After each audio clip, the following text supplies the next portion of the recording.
नमस्कार।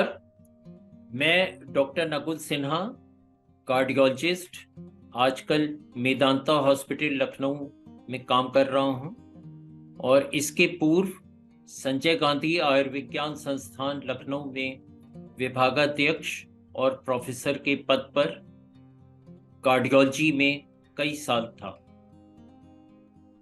आज world heart day है, विश्व हृदय दिवस है और इसमें बहुत आवश्यक है कि हम अपने एक बॉडी के बड़े इंपॉर्टेंट ऑर्गन को, दिल को समझें, सुने और उसका ध्यान रखें, उसका ख्याल रखें।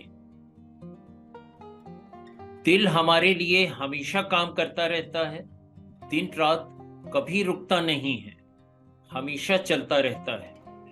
तो हमारा भी फर्ज है कि हम उसके बारे में ध्यान रखें और इसके लिए मैं नवभारत टाइम्स को बहुत बहुत बधाई देना चाहता हूं कि उन्होंने ये एक यूनिक इनिशिएटिव और एक पहल करी है कि जिससे कि दिल के बारे में लोग समझें और दिल की बीमारियों के अलग अलग तरह के बारे में समझकर और अपनी जानकारी बढ़ाएं। तो आज हम लोग बात करेंगे कि जो दिल की कॉमन बीमारियां होती हैं उनको हम कैसे पहचानें, उनके बारे में बेसिक जानकारी कैसे लें और उनके इलाज के बारे में थोड़ा सा आपको समझा दें कि जानकारी होने पर पहले तो आदमी डरता नहीं है, समझता है, सूझबूझ से काम करता है और सही निर्णय भी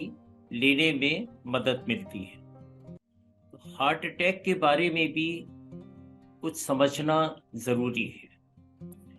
पहले कि हार्ट अटैक जो है ये भी कई तरह के होते हैं, मगर अगर सही में हार्ट अटैक है जिसे एक्यूट मायोकार्डियल इन्फार्क्शन कहते हैं, वो एक दिल की धमनी यानी आर्टरी अचानक बंद हो जाने से होता है। अब ये अचानक आवश्यक है।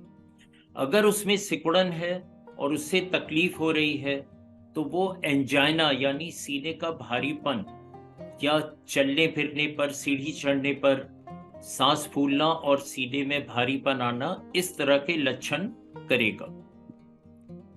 अगर आपको बैठे बैठे एकदम सीने में तकलीफ होने लगी, उसके साथ पसीना आ रहा है, चक्कर आ रहा है, आपको बहुत बेचैनी हो रही है, भारीपन बढ़ता जा रहा है, तब ये हार्ट अटैक हो सकता है।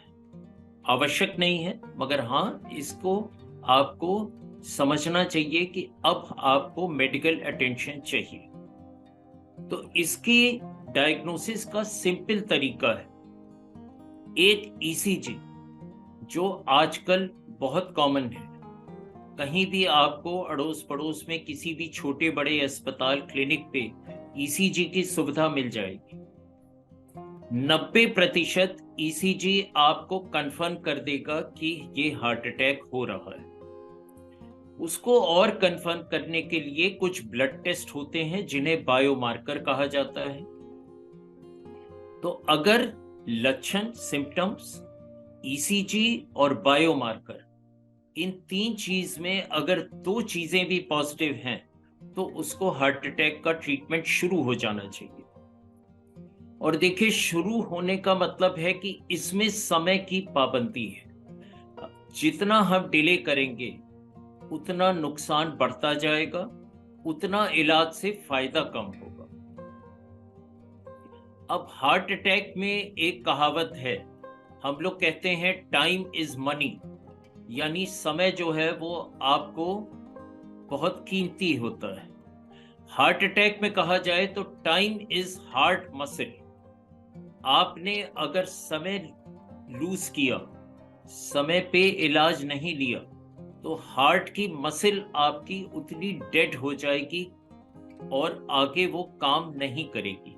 आपका पंपिंग फंक्शन हमेशा के लिए भी कमजोर रह सकता है।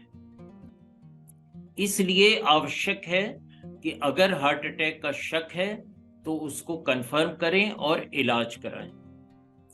अब इलाज में क्या होता है कि अगर हार्ट अटैक के 6 से 12 घंटे के अंदर ही आपने मेडिकल एड जो है आपको मिल गई, तो कुछ खास तरह की दवाइयां होती हैं जिन्हें हम थ्रोम्बोलिसिस कहते हैं, जो क्लॉट को, जो हार्ट की आर्टरी के अंदर बन रहा है, उसको सफा करने में मदद करती हैं। और वो इंट्रावीनस इंजेक्शन से अगर चढ़ा दी जाएं तो 2/3 मरीजों में फायदा होने की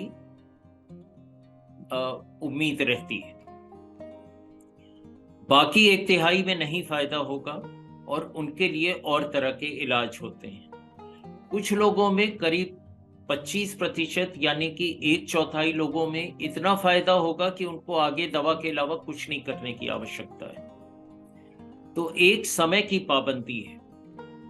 अगर आप हार्ट अटैक के 24 घंटे के अंदर भी किसी ऐसे अस्पताल में पहुंच गए जहां पे कैथ लैब, एंजियोग्राफी, एंजियोप्लास्टी की सुविधा है, और आजकल तो बहुत सारी जगह ये सुविधा प्रोवाइड हो गई है, सरकारी अस्पतालों में भी, प्राइवेट अस्पतालों में भी, तब आपकी एंजियोग्राफी करके एंजियोप्लास्टी करना बेहतर होता है। तो अगर आपके पास समय है कि आप ऐसे अस्पताल 2, 4, 6, 8 घंटे में पहुंच सकते हैं, तो बेहतर रहेगा कि आप थ्रोम्बोलिटिक थेरेपी ना लें और अस्पताल पहुंचकर अपना स्पेसिफिक इलाज कराएं। कई बार ये भी होता है, हमारी जनता जो शहरों से बहुत दूर रहती है या जहां पे फैसिलिटी नहीं है, उनको अगर थ्रोम्बोलिटिक थेरेपी दे दिया जाए और उसके बाद अगले 24 घंटे में उनको किसी और अस्पताल में पहुंचाया जाए और एंजियोप्लास्टी हो, ये शैली भी बहुत फायदेमंद देखी गई है। इसको हम लोग फार्मेको इन्वेजिव थेरेपी कहते हैं, कि पहले दवा दे दी और उसके बाद एंजियोग्राफी, एंजियोप्लास्टी कर दी। ये भी हमारे देश में और बाहर के देशों में भी काफी प्रचलित है और इसका फायदा डिमॉन्स्ट्रेट कर दिया गया है। अब अटैक छोड़कर हम लोग आते हैं एंजाइना पे, जिसको हम लोग कई बार क्रॉनिक कॉर्नरी सिंड्रोम या क्रॉनिक स्टेबल एंजाइना के नाम से बुलाते हैं।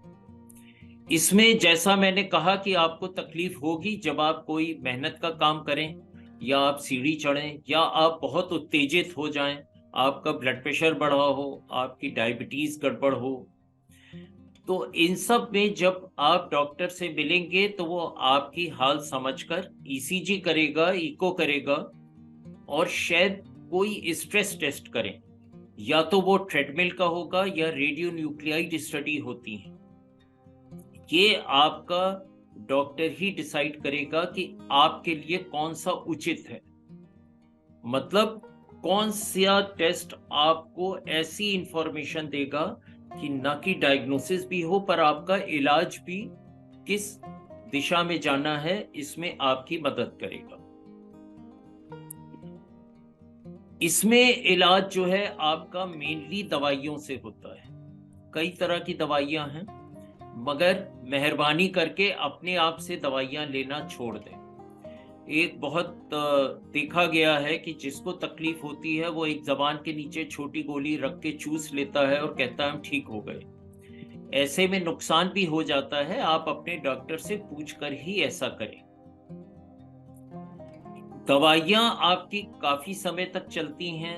आपके बाकी रिस्क फैक्टर भी देखे जाते हैं। अब ये रिस्क फैक्टर आपको मालूम है, पहले की वार्तालाप में ये सब कवर किए जा चुके हैं। ब्लड प्रेशर है, डायबिटीज है, कोलेस्ट्रॉल है, हमारा वजन ज्यादा होना, हमारे जीवन शैली, लाइफ स्टाइल ठीक ना होना, डाइट का गड़बड़ होना, और बहुत इंपॉर्टेंट साइकोलॉजिकल स्ट्रेस। आजकल हम बहुत तनाव में रहते हैं, चाहे काम की जगह हो, चाहे घर पे हो, चाहे हम बाहर निकलें, हर जगह शोर है, हर जगह तनाव है, हर जगह थोड़ी सी अनबन हो जाती है। ये सब तनाव भी अगर बहुत बना रहे तो बीमारियों को बढ़ाता है, खासकर हार्ट डिजीज को, और कभी कभी ये तनाव अटैक भी कर सकता है। तो इन सब चीज को आपको कंट्रोल में लेना है, सुधारना है। इसके लिए आप अपने डॉक्टर से पूरी डिटेल बात करें, उनसे तरीके समझें और फिर उस पे अमल करें। अब तीसरा होता है कि अगर आपकी बीमारी चांस से पकड़ी गई, आपको बहुत लक्षण नहीं है, या आपको लगता है कि भाई हमें सिर्फ गैस हो रही है, हमें कभी कभी तकलीफ हो जाती है, हरदम तो नहीं होती, तो भाई हमें बीमारी नहीं है, ऐसा नहीं है। इसीलिए हेल्थ चेकअप्स की इम्पोर्टेंट। अगर हम आमूमन कहते हैं कि 35-40 साल की उम्र के बाद हमको रेगुलर हेल्थ चेकअप कराने चाहिए, मगर बाहर से ये भी डेटा आया है, रिकमेंडेशन है कि एक बार एडोलेसेंस में बच्चा जब स्कूल में है उसका हेल्थ चेकअप जरूर होना चाहिए ये देखने को, वरना कई बार बच्चों में डायबिटीज निकल आती है, बच्चों में ब्लड प्रेशर निकल आता है। अगर उस स्टेज पे पकड़ लिया जाए तो उसका इलाज आसान होता है। इसके बाद एक बार हेल्थ चेकअप कम से कम 25 से 30 साल की उम्र में हो जाना चाहिए, और अगर सब ठीक है तो 40 के बाद आप चेकअप कराएं। अगर सब ठीक है तो 4-5 साल बाद भी आप इसको देख सकते हैं। पर अगर हेल्थ चेकअप में कुछ ऐसी प्रॉब्लम दिख रही है जो कि पोटेंशियली आपको नुकसान कर सकती है, तो जरूर उस पर ध्यान दें, अपने डॉक्टर से डिटेल बात करें और समझें। कई बार वाल्व की प्रॉब्लम, जो दिल में वाल्व होते हैं, 4 वाल्व होते हैं, 2 वाल्व ज्यादा इंपॉर्टेंट होते हैं, माइट्रल और एओर्टिक, उनकी प्रॉब्लम कई बार पकड़ी जाती है हेल्थ चेकअप में, इसलिए कि इनमें सिम्टम शुरू में ज्यादा नहीं होंगे और आदमी एक नॉर्मल अपना लाइफ स्टाइल जी रहा है, उसको पता भी नहीं लगेगा। जब तक ईसीजी या इको न किया जाए ये मालूम नहीं पड़ेगा। इसलिए आपको ये नहीं सोचना चाहिए कि हर बीमारी लक्षण के साथ ही होगी या अटैक ही हो तभी हम चाहें, मगर हाँ, आपको सचेत रहना चाहिए और अपने रिस्क फैक्टर्स का भी ज्ञान होना चाहिए। तो देखिए, हार्ट अटैक के जब इलाज में हम लोग जाते हैं तो हम लोग ने बात करी कि या तो हम दवा दे सकते हैं या एंजियोप्लास्टी कर सकते हैं। एंजियोप्लास्टी आपको कहीं अधिक फायदा देगा और दवा के मुकाबले ज्यादा सेफ भी है, मगर ये समझना जरूरी है कि अभी भी सारे विकसित देशों में भी, सारे एडवांसमेंट के बाद भी एक्यूट हार्ट अटैक में 5 से 10% डेथ, मौत होने का चांस होता है। तो इसलिए इसको आप देरी ना करें और सही जगह जाकर इलाज तुरंत कराएं। इसमें आपके 2 तरह के इलाज होते हैं। एक की एंजियोग्राफी आपने कराई और देखा कि जो रेजिडुअल प्रॉब्लम है वो हल्की है, चाहे वो थ्रोम्बोलिसिस से बेहतर हो गई हो या एक माइनर अटैक हुआ है, उसमें आपको दवाइयां समझा दी जाएंगी और कुछ एहतियात बताए जाएंगे, आपके रिस्क फैक्टर कंट्रोल की बात होगी और आप 1-8 दिन में घर जा सकते हैं। अगर आपके एंजियोप्लास्टी होनी है तो आपको पहले हर जगह समझाया जाता है कि ये कितने नस में होगी, कितने ब्लॉक हैं, उनका सक्सेस होने का क्या चांस है, आगे क्या प्रॉब्लम होगी। तो कहने का मतलब है कि आप अगर सोचते हैं कि एंजियोप्लास्टी करा के आपका इलाज हो गया और आप बिल्कुल ठीक हो गए, ऐसा नहीं है।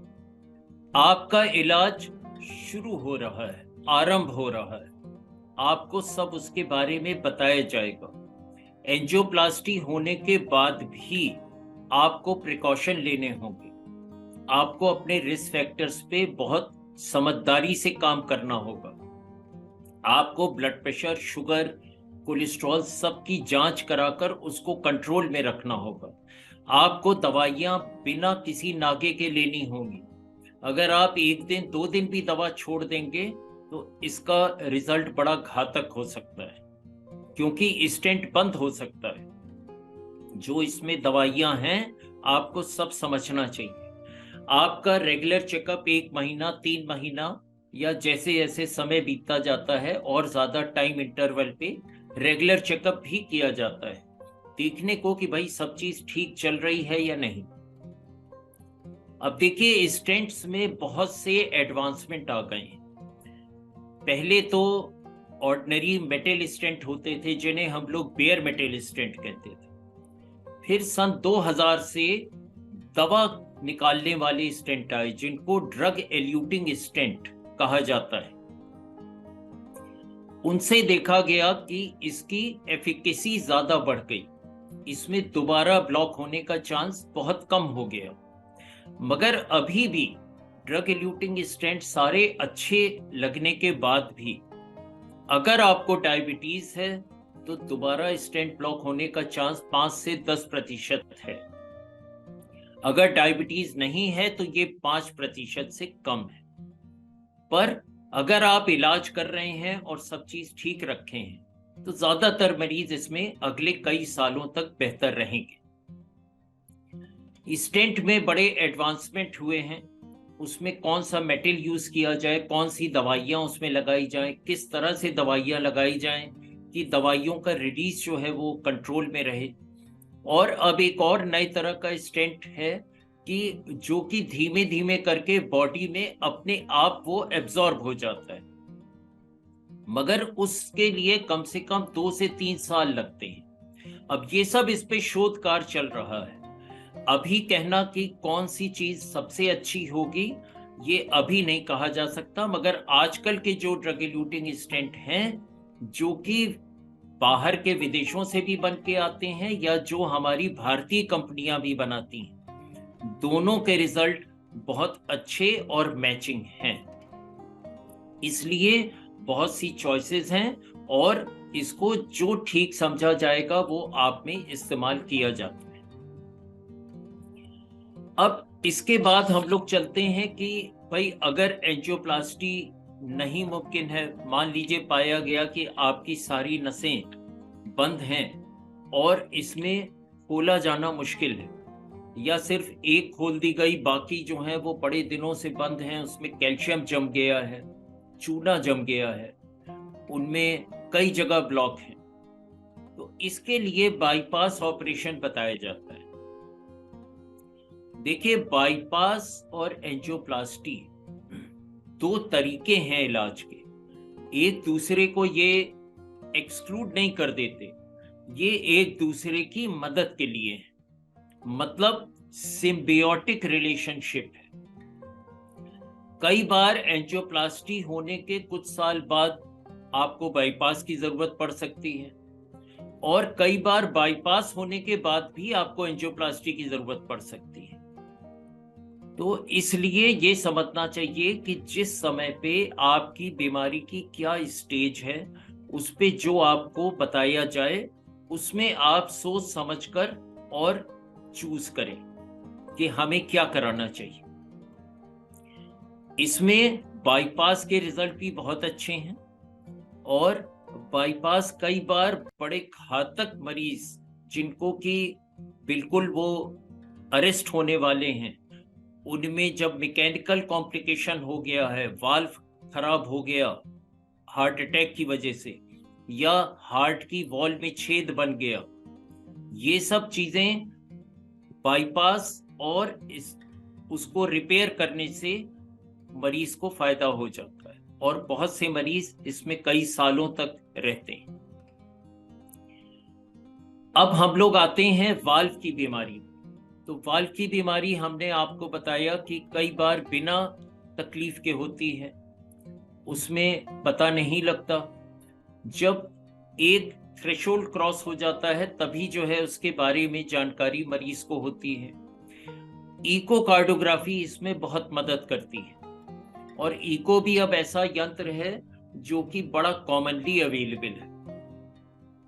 इको से हम लोग को पता लगेगा कि वाल्व में सिकुड़न है, अगर है तो कितनी है, उसका कितना नुकसान हो रहा है, उससे कौन से चेंबर हमारे इफेक्ट हो रहे हैं, किसमें फूल गए हैं, किसने जो है स्टिफ हो गए हैं, वगैरह वगैरह। वाल्व के लिए कुछ सालों पहले तक केवल ऑपरेशन किया जाता था, फिर उसके बाद करीब 40 साल से माइट्रल वेल्व की बैलूनिंग आई, जिससे कि हम लोग पैर से एक तार और उस पे एक बैलून चढ़ाकर वाल्व को खोल सकते हैं। इससे मरीज को तुरंत फायदा होता था। और सबसे अच्छी बात है, इसमें चेस्ट नहीं खोला जाता था, जनरल एनेस्थीसिया भी नहीं दिया जाता था, और 1 दिन की हॉस्पिटल स्टे में मरीज उसके बाद छुट्टी हो जाती थी। माइट्रल वाल्व के लिए तो ये अभी भी बहुत अच्छा तरीका है। इसके बाद पिछले 10-12 साल में एओर्टिक वाल्व के लिए भी देखा गया, जो कि थोड़ा ज्यादा उम्र में होता है। माइट्रल वाल्व की तकलीफ थोड़ी कम उम्र में देखी जाती है। तो एओर्टिक वाल्व की भी जो सीवियर स्टेनोसिस यानी अधिक नैरोइंग होती है, उससे भी बड़ी प्रॉब्लम आती है। और जब ये पता लगता है तो ये बहुत आगे निकल चुका होता है, और इसमें सांस फूलना, इवन बेहोशी आना और एंजाइना भी होना। कई लोग सोचते हैं हमको एंजाइना हो रहा है, हमको हार्ट की धमनियां बंद हैं, मगर उनका एओर्टिक वाल्व परेशान कर रहा है। इसमें भी ऑपरेशन तो कई सालों से चल रहा है। आपको वाल्व बदले जा सकते हैं, वाल्व मेटल के हो सकते हैं या बायोप्रोस्थेटिक मटेरियल के। मगर पिछले 10 साल से अब हमारे देश में भी ये तरीके आ गए हैं कि पैर की नसों से एक बायोप्रोस्थेटिक वाल्व जो है, बिना मरीज को जनरल एनेस्थीसिया दिए या फिर बहुत शॉर्ट एनेस्थीसिया देकर उसका वाल्व वहीं ठीक कर दिया जाए। इसको हम लोग transcatheter aortic valve replacement कहते हैं, टावर या टावी जिसे कहा जाए। इसमें विदेशी कंपनियों के वाल्व हैं और हमारी भारतीय कंपनियों के भी वाल्व हैं, जो कि बहुत अच्छा रिजल्ट दे रहे हैं। तो इससे बहुत सारे मरीजों को सुविधा मिली है जो कि सूटेबल हो।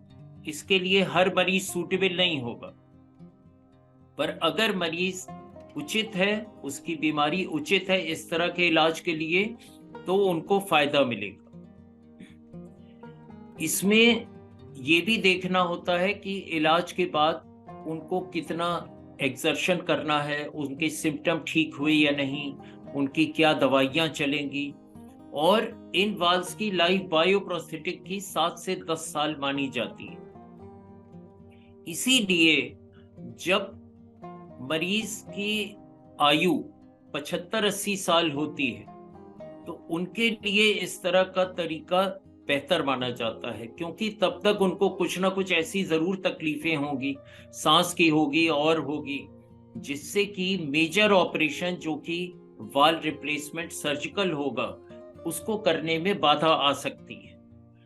इसलिए अगर आयु 75-80 साल हो गई है तो ये तरीका उनके लिए अच्छा हो सकता है। अब देखिए, इसके अलावा हार्ट में और तरह की भी प्रॉब्लम हो सकती है।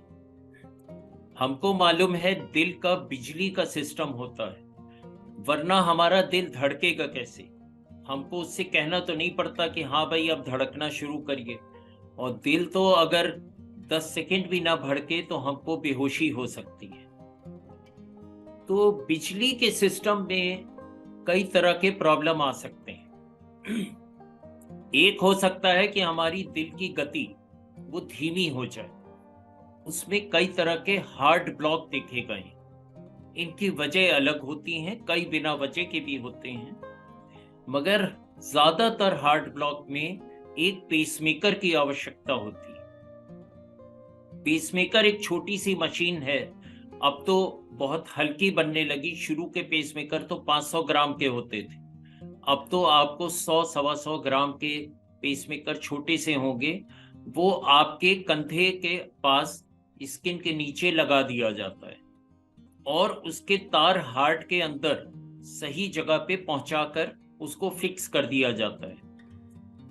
इसके बाद आपकी दिल की गति उससे सुधर जाती है, आपको बेहोशी आना या उसमें घातक जो प्रॉब्लम है वो होने की आशंका खत्म हो जाती है।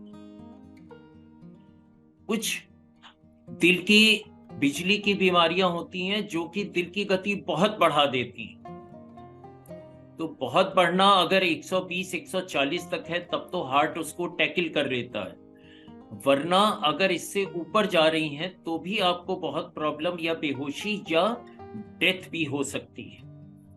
इसमें एट्रियल फिब्रिलेशन है, वेंट्रिकुलर टैकीकार्डिया है, और इनके इलाज खास तरीकों से डायग्नोज करके और तभी किए जाते हैं।